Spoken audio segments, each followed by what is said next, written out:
Hey guys, alright, today we are watching Timothy Dexter, the dumbest rags to riches story. There are many dumb rags to riches stories, but knowing Sam and Nella, I'm going to take his word for it and agree with him. Well, we'll see what Timothy Dexter did to go from poor to rich. God, I wish that was me. Let's find out.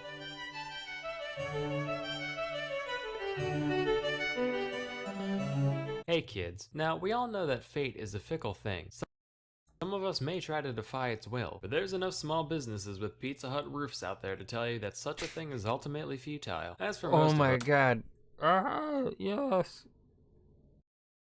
Are those I've always wondered that sometimes if some of those buildings, the local businesses, if they actually bought like old retired like Pizza Hut buildings that were once Pizza Hut stores, but they got shut down.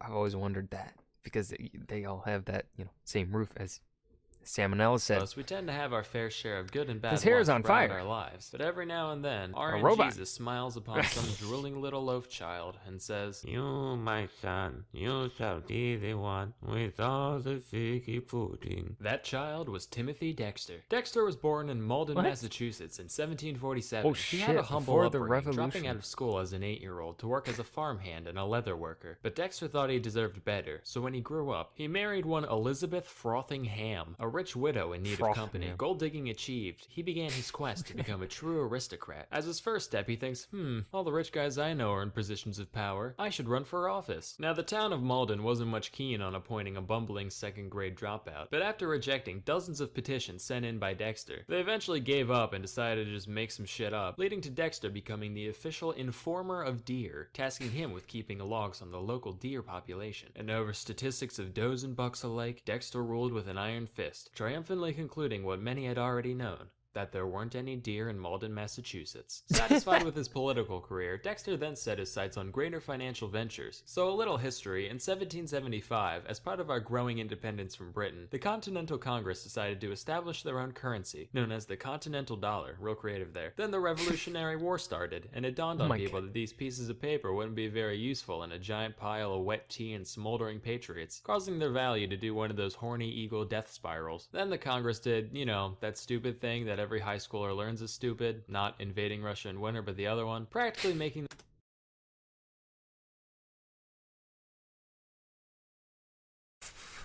Yeah. And what the fuck is he dumping it into his mouth? What's going? That looks like grape jelly. What the fuck is that? Salmonella, what are you doing? Why are you drowning this poor late 1700s a dude with a wig? Huh? Even though he's being stupid and printing money, which is also a very stupid idea. them worth less than their weight in paper and ink. And wouldn't you know it, a good portion of the Continental Army was paid with these, so by the time the war ended, many veterans were left totally destitute. The aristocrats were like, well, these grass-eating Untermensches did kind of give us a country, so whatever, we'll throw them a few cents and take this trash off their hands. Dexter was like, ooh, I'm a wealthman, I'm gonna do that too. And he spent the majority of his savings buying a boatload after boatload of the 1780s equivalent of Blockbuster gift cards. By all accounts, this should have been his ruin, but by some stroke of luck, after the Constitution was ratified, the new government decided that they'd trade Continentals for treasury bonds worth 1% of their face value. Doesn't sound like much, but keep in mind, Dexter bought thousands of crates of bills for fractions of pennies apiece. So as buybacks began across the country, his stockpile appreciated massively in value, and this informer of deer realized that, for the first time, there were a lot of bucks in Malden. But just because he was now a man of the upper crust doesn't mean he let it go to his head. The puns don't stop. Sure, he might have purchased the most luxurious chateau that money could buy, through daily Playboy Mansion-style ragers, and commissioned over 40 statues of America's greatest heroes, one of which was of himself. Timothy Norton. The dude that shot Garfield? And then this is fuck. Michael Malloy. Yeah, Michael Malloy right there. Dude that shot Garfield, I can't remember his name. And then Norton. Well, I think that was his Joshua Norton, yeah. Emperor of the USA. Look at me. I'm remembering videos. With a plaque calling him, quote, the greatest philosopher in the Western world. Despite his incredibly I tacky believe it. displays of wealth, his contemptuous contemporaries still saw him for the loud, illiterate rube he was. So they started giving him deliberately bumpkin. awful investment tips in order to get him to bankrupt himself. One such piece of advice was that he should ship warming pans to the Caribbean. For those of you born after 1850, a warming pan's this dish on a long pole that you fill up with hot coals to warm up your bed. Not much use in a tropical paradise. But Dexter was undeterred by such frivolous things as logic. Went ahead and sent over 40,000 of them to the West Indies. When they arrived, the locals didn't really know what they were looking at and decided to use them as ladles for the sugar and molasses refineries. And by the end of it, Dexter sold every single one at a markup of nearly 80%. Holy Frustrated that their plan backfired, the elites then told him to literally carry coal to Newcastle, which is an old idiom used to describe a pointless task based off the fact that Newcastle was one of the world's biggest producers of coal. The only idioms Dexter knew about all involved different animals shitting in the woods, so he took their word on good faith and went along with it. But by some divine providence, by the time the shipment arrived, the Newcastle coal miners had all gone on strike, and Dexter once again cleared the entire shipment with a hefty profit. He was like, What man, the I am so fuck? smart. By this point, he was pretty confident in his speculation skills, so he started making seemingly Is he so far-fetched lucky? ventures all by himself. One time he had a bunch of stray cats rounded up for basically free, which sounds like herding cats, but what do I know? And he sent them to the Caribbean, where they were gobbled up en masse. Not like eaten, but purchased to deal with all the rat infestations. In another instance, he bought up just about every whalebone in Boston. And coincidentally, at the same time in France, men started wearing corsets too for some reason. Demand went way up, Dexter's laughing. Now, from an outside perspective, How at is the he end so of the lucky? day, Dexter was a very shrewd merchant. So at this point in my research, I was like, wait a minute, is he smart? Then I learned about his life outside of business. Dexter considered himself extremely knowledgeable on just about every topic. Big brain. Keywords, considered himself. For example, he once stumbled upon a guy painting a sign to go along with the newly built statue of Jefferson. And when he saw that the sign called Jefferson the writer of the Declaration of Independence, Dexter lost his frickin' mind and insisted that Jefferson did not pen the DOI, but rather the Constitution. Spoiler alert, not remotely true, he was in France at the time. An easy mistake to make today, sure, but this was only like 10 years after the fact. That's like someone today saying, Obama didn't kill Bin Laden, dumbass. That was Bill Clinton. Anyway, when the painter refused to change the inscription, Dexter started shooting at him with a long rifle until he complied. Real genteel. Dexter made sure to surround himself with the requisite number of weirdos to maintain this level of delusion, one of which was Jonathan Plummer, a man whom Dexter paid to be his poet laureate, writing only the most laudatory odes in There once was a man from Malden who thought that his wiener was baldin'. He got some Rogaine and grew such a mane that when on the can it would fall in. his honor. Mind you, this wasn't just your run-of-the-mill Beautiful wise and poem. wizened wordsmith. Jonathan sold fish for a living. And Nice. porn. He just Oh. kind of went along with the whole thing for the pocket change. Besides his entourage, Dexter occasionally spent time with the total geeds known as his family. He had 2 children, whom the New England Historical Society describes as a half-mad drunk and a completely mad drunk, respectively. And he couldn't stand his Nice. wife on account of her perceived constant nagging, to the point where he would tell guests he was unmarried and that he just had a ghost in his house. Just like, oh yeah, that's a sea hag. You know, mansion built on some old Indian shipwreck or something. Timmy, please, I'm cold and my hands are rheumatic. Find it in your heart to light the fireplace for me. Yeah, plenty of that in hell, you banshee bitch. One day, in a massive stroke of ego, Dexter decided to fake his own death, complete with a lavish funeral service just to see who would show up. Lucky for him, about 3,000 people from all walks of life turned up. Though initially staying out of sight, he soon noticed that his wife wasn't crying. So in response, he jumped out and started hitting her upside the head with a cane in front of everybody. But as What his true the mortality fuck, grew dude? closer, Dexter knew he needed a legacy and decided to pen his memoirs, titled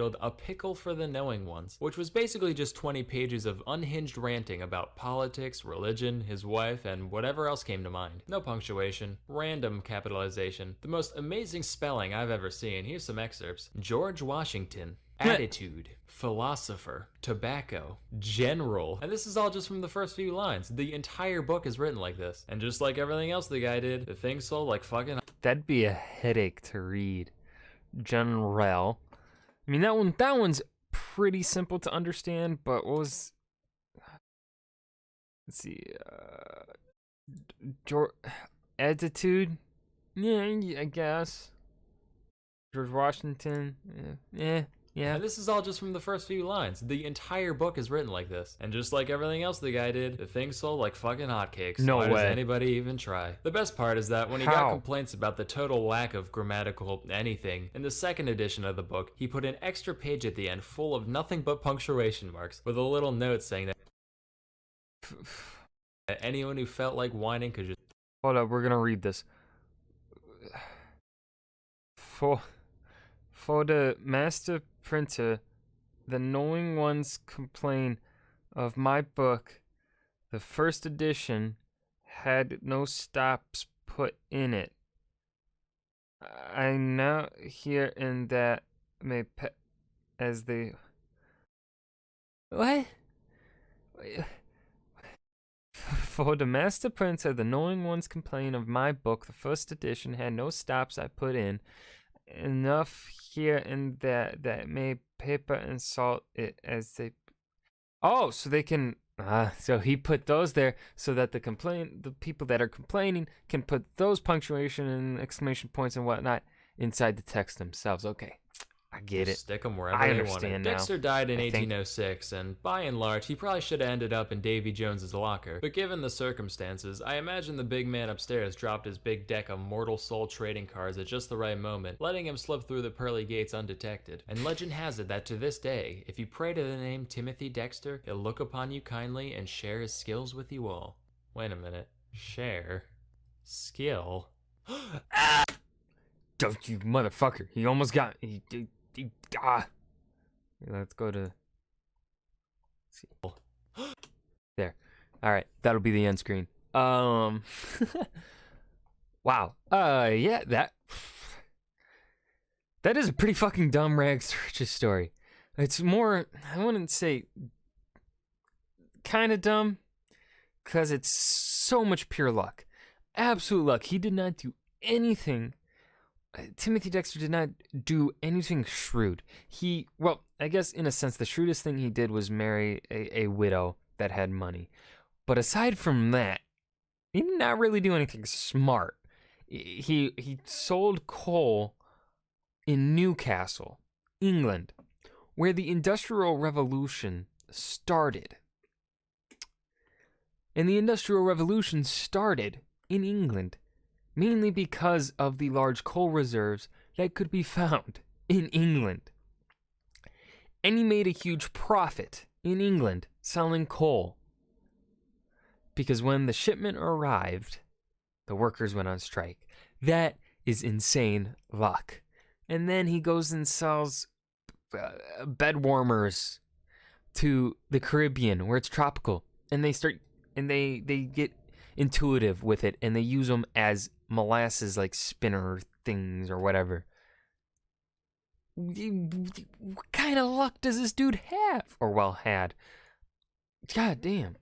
I want to have a fraction of that luck. Holy shit.